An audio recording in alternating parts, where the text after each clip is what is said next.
Hey, what's going on, everybody? Today we're going to be looking at this right here. This is a rather budget-friendly, not cheaper. I actually had the price range. Let me see if I can look it up. Okay, got the price. That was quick. $39.99. So that's actually not bad for something that's made this well. Get a normal Kbear type box, nice packaging, simple, not overly big. So it says hybrid hi-fi because it's got the bone conduction and it is just a dynamic driver. It's a 10 millimeter beryllium, my favorite. I like titanium too, but beryllium's my top favorite. I love beryllium IMs, going all the way back to Shazi and everything else. So 40 ohms, 108 decibels, and 20 to 20 kilohertz. 6N.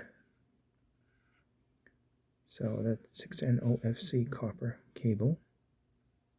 So the 40 ohms, it's going to respond. I mean, you can drive this off your phone, but it's going to respond better with something like a dongle or even a hip DAC or something like that. Maybe a Bluetooth, like the new Fire one that just came out. Here's your cable. And I put it back in the package because I was using a different cable on it.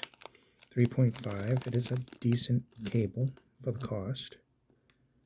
You might want to consider getting one of Kbear's, one of their better ones. You get these right here. By the way, we're shooting this on the KZ Bluetooth adapter. If it sounds a little different, it's not my regular microphone.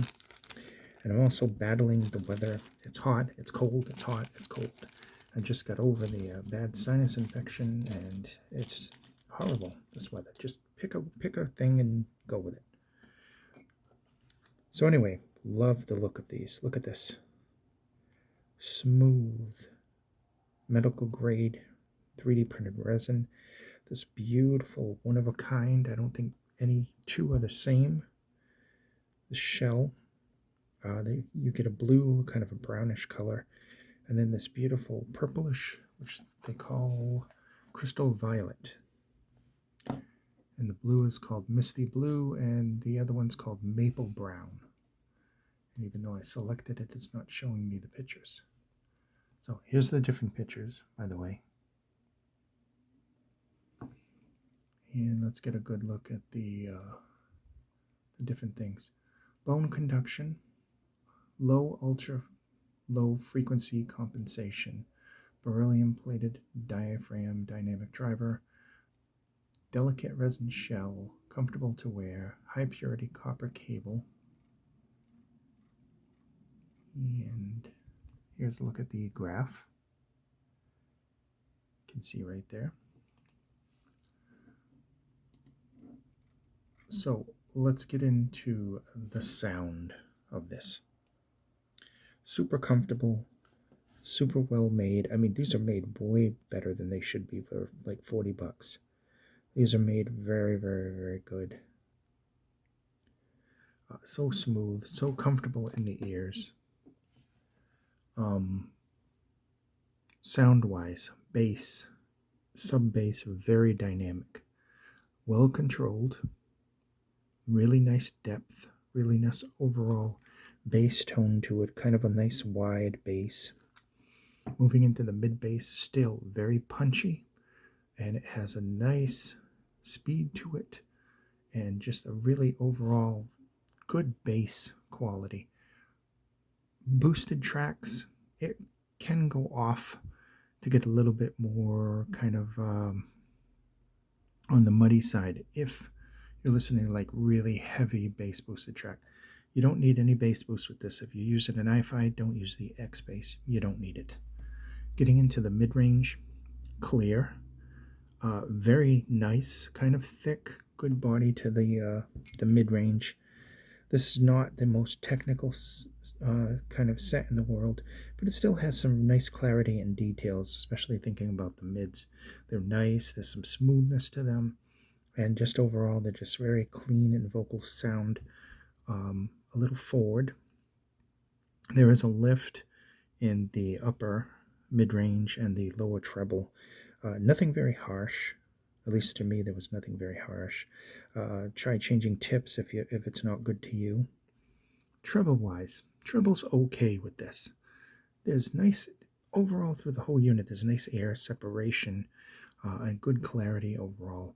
But when it comes to the treble is a little more on the relaxed side, subdued. Uh, Definitely not a treble head's friend for sure. But you're getting enough air and you're getting enough sparkle there to sound halfway decent. But it definitely isn't uh, emphasized in any way, the treble. Now, getting into the sound stage, it's very good. It's above average. I wouldn't say it's super wide, but it's not intimidating. It's somewhere in the middle. Uh, Decent enough, I guess, for some mobile games, but I wouldn't actually call these good for gaming. They're just good for enjoyment. So ultimately, very enjoyable set with very good dynamics, nice kind of body to the mid range, and then more of a subdued kind of laid back treble and decent soundstage. Not ultra wide, just somewhere in the middle. A little bit of better than average when it comes to the soundstage. The star of this is going to be the looks, the build, and they sound good too. They have a nice, fun kind of signature that isn't overwhelming, depending on your equipment. Because, like I said, the bass can get very deep. It's usually very controlled, not muddy or mucky.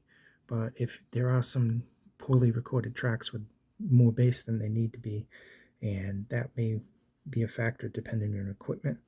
And also, there's a little brightness at the upper end. That said, before I lose my voice, I am going to end this, and I just want to say I do like these. They're very good. Thank you again for watching. Be safe, and I'll see you in the next video.